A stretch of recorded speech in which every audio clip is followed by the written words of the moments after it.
I got something special for you because we had told you in our previous videos that we were going to go step by step with a conversion from resistor to solid state.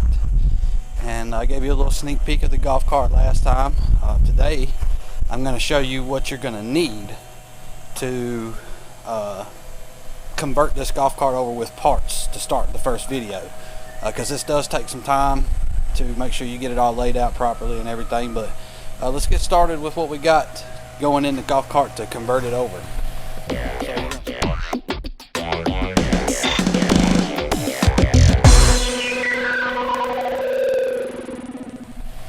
So you're going to start out with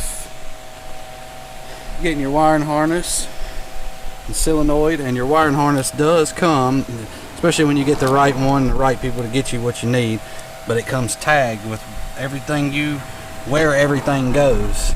Each individual wire has its own setup to it.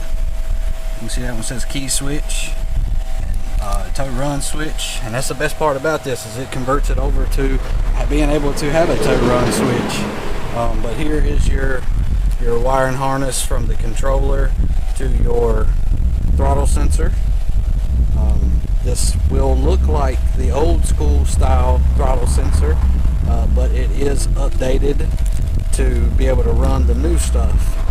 And then of course the brains of the whole golf cart, that is your controller. And you can use 36 volts, you can use 48 volt, it does not matter as long as you have the ability to charge 48 volt batteries with the 48 volt battery charger. And so first off, you're going to want to start with getting this area prepped, and you can see there's 4 holes in this, so you're going to have to make a bracket that this will bolt to. Let me see if I can find it. Alright guys, so what I was explaining about this throttle box here, basically your throttle sensor, is that you had to make a L bracket so that you could bolt it to the frame of the golf cart. And I wanted to just show you guys what I did. Don't mind the slots in the back. We had plans for this bracket somewhere else and it didn't work out for us, but it worked out for us here. So you don't have to have the slots. That don't mean nothing. But alright guys, so here we have the batteries removed, and if you play this right, you can pretty much get the resistor board and the resistors and the cables all the way up to your V-Glide. Once you unhook all of this, right, you should be able to take all of this out together. All you really need to focus on is getting everything unhooked.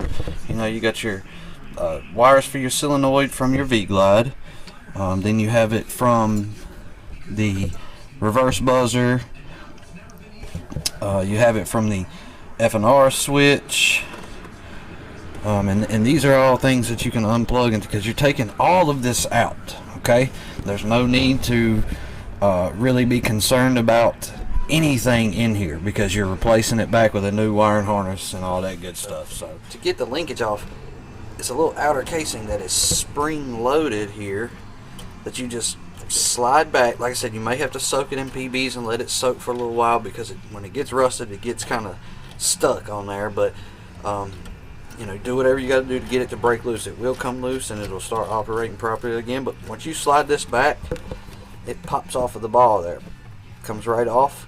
And if that happens, you're in money. You don't have to fool with taking that nut off right there and the whole thing comes off and then fighting it to get it off of the linkage, because you've got to have it off the linkage.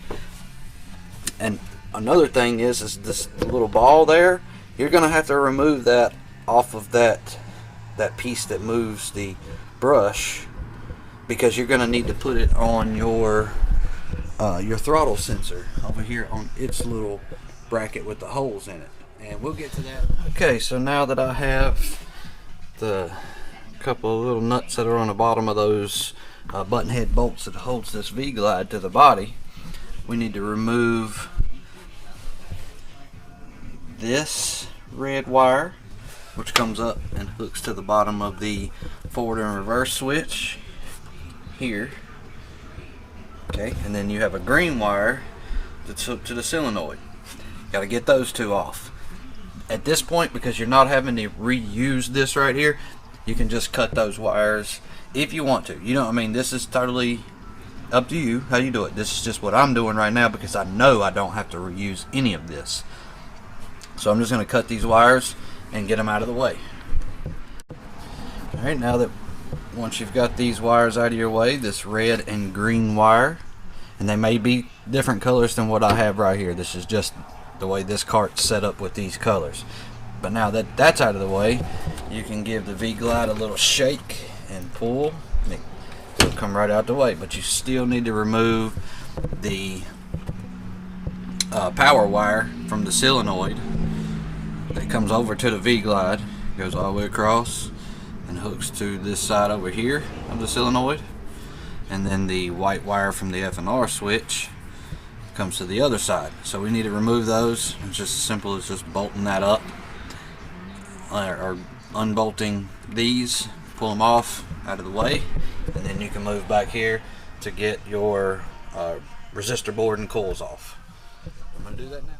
Alright, so now that we have those wires off from the V-Glide to the solenoid, you can come back here and remove that bolt there, that bolt there, and some of the club cars, depending on their year model, may have an extra bolt or something there. So no need to worry about it, just remove them all and everything will come out together.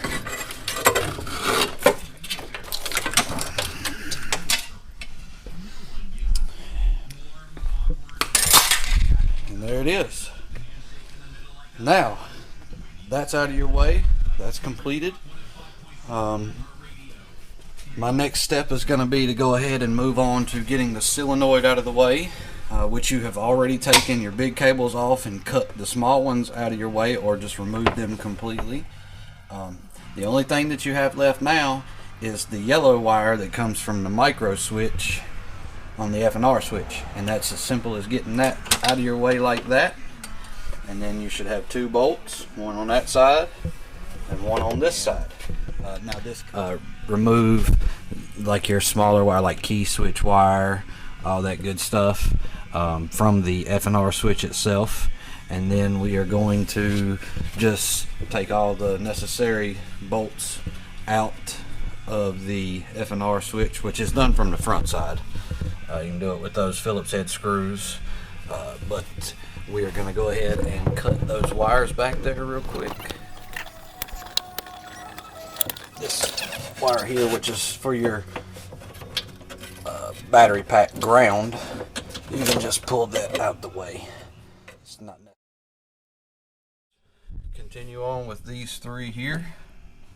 Once you get those three off, it will come loose from the back here, and being that you have everything else undone from the F&R switch by cutting the cables or removing them from your motor, if you're going to save those cables, the only thing really you'd have to worry about then is the wire from the key switch, and it's just going to unplug, let it fall down here in the floor, and you will be able to go ahead and remove the whole entire unit with the cables and everything on it. So I'm going to do that. Alright guys, so we have removed the F&R switch from the golf cart.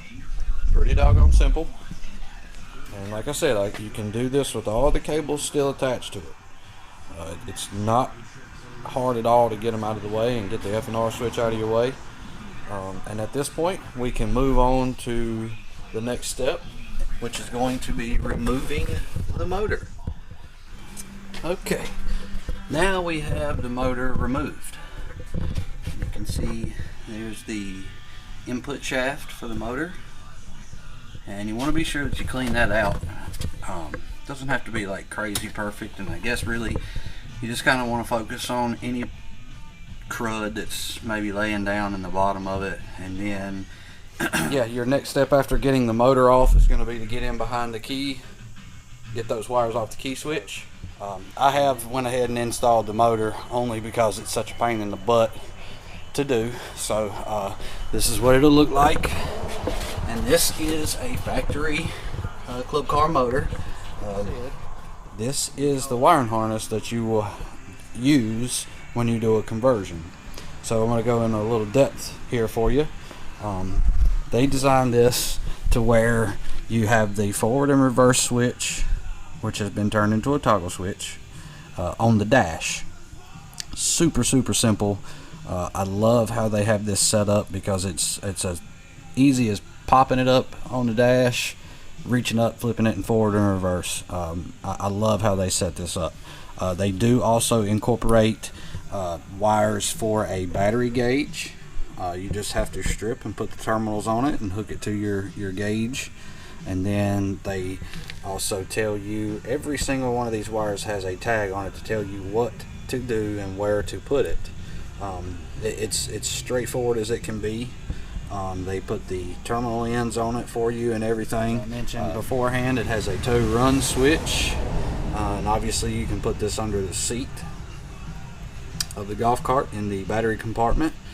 And then you have a mode switch, which is for like cruising speed or normal golf cart speed, and then you can flip that switch and it will be more like street legal speed, depending on what kind of motor, controller, solenoid package you're going to use.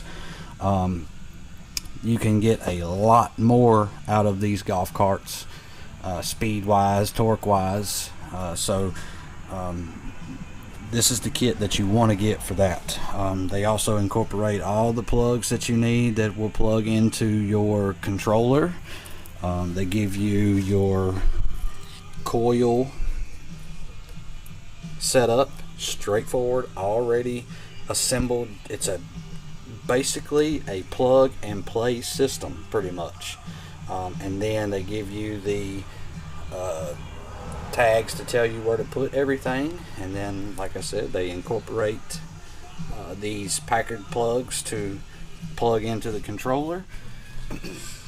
Alright guys, so we got the wiring harness mostly laid out. Once you get to the battery compartment here, you just kind of got to let everything hang until you get your controller installed here and your solenoid and everything set up where you want it.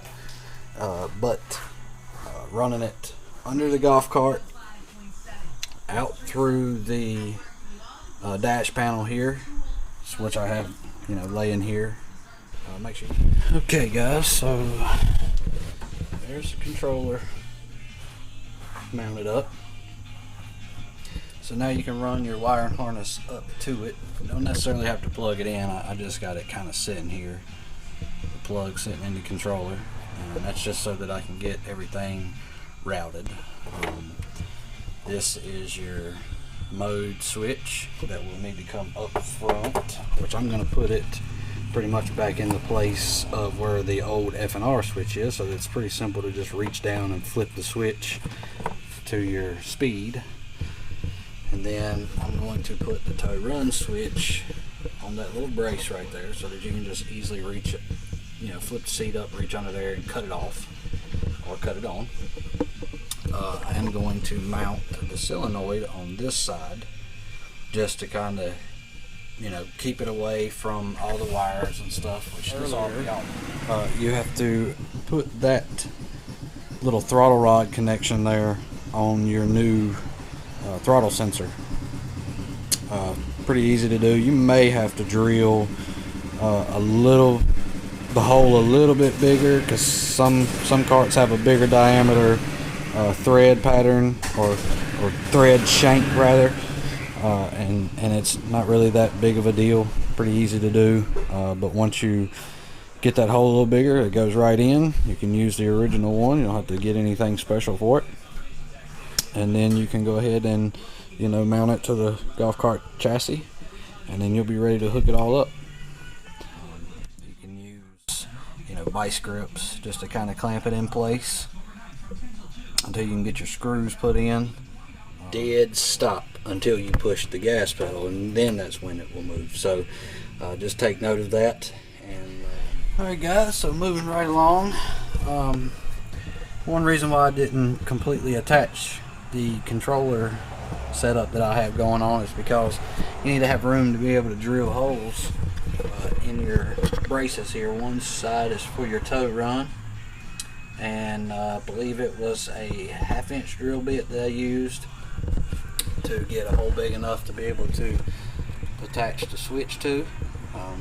Pretty straightforward there. And then this side is where my solenoid is going to be, and you know, just 5/16 self-tapping screws, sheet metal screws, whatever you like to call them.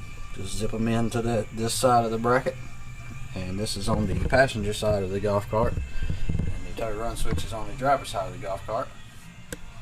Alright, so here is the mode switch in the position of the old F&R switch, and as I said, put you a little washer there behind the little ring that tightens it all together, and it will hold just fine. Now you can put this to where it can flip up and down or back and forth. Again, it's yours. Okay guys, so here you have the wiring harness all tucked in nice and neat along the frame rail all the way back, and some of it you're gonna want to leave it to where it's got a little bit of slack in it.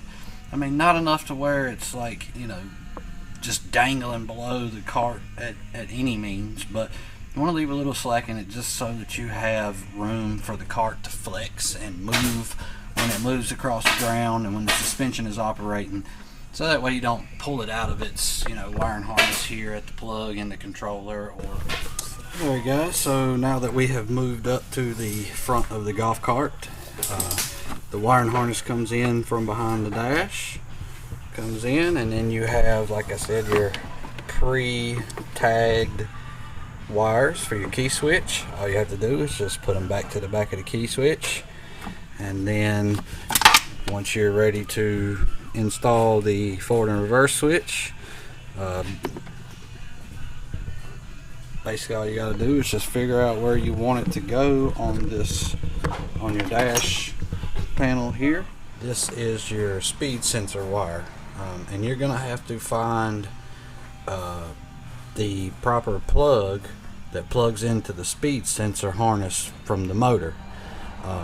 Now you can hardwire this in to the speed sensor. You're just gonna have to cut the plug off of the speed sensor. The only problem with that is that if you have to ever change the speed sensor on the motor, then you're gonna have to cut wires and butt connect this again. So okay everybody, so now that we have gotten all our components installed on the golf cart, from the motor to the controller, the solenoid, the toe run switch, the throttle sensor, and then the key switch and the forward and reverse switch, and let's not forget the mode switch. And here's what you should have once you have put your F1 and F2 positions on the controller. There and there. It's a little hard to see back there, and then you'll have them on your motor. Alright guys, so to finish up the conversion cart, we are going to now go into the high amp wires that you run from the battery pack. This is positive of the battery pack, and then you hook to the solenoid, and then you run from the other side of the solenoid over to your B positive. Okay, and then you run another cable from B positive over to A1 on the motor, and then you run your M minus to the A2 position of the motor, and then you have this white wire here that comes out of the harness to the controller that you put to B minus, and then you take the B minus of the battery pack from there to the battery pack. And then of course I had to build cables for the battery pack to series them together. and then you will have to take in the charge port area, you'll have to go from the red wire here and add some cable to it, come all the way around the battery pack to the positive, and then you do the same with the white wire that comes out, and you add some wire to that, and then you go to the negative battery pack, and that will give you your capability of charging the golf cart. So we are pretty much finished up on wiring and installation.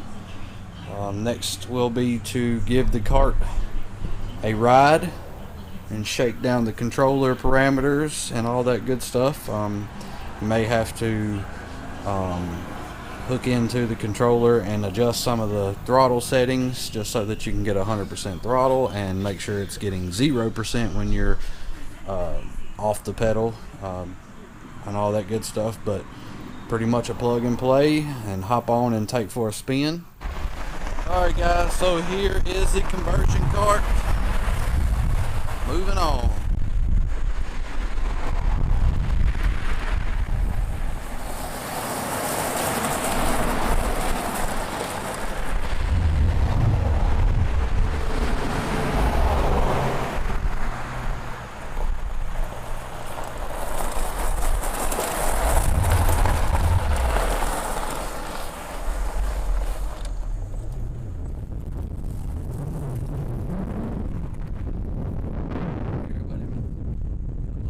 In and see.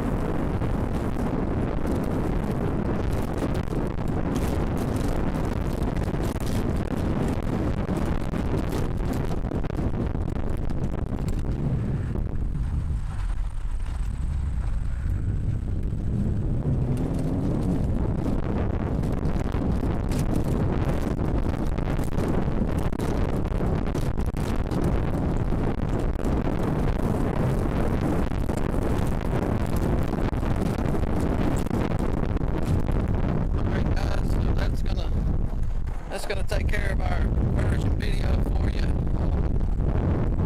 Hopefully we got all your bases covered now, and have any questions or comments, don't hesitate to give us a comment about what you need, and give us a call. You can find our website online, look us up, get any parts you need, guys. Thanks a lot, and we'll catch you next time.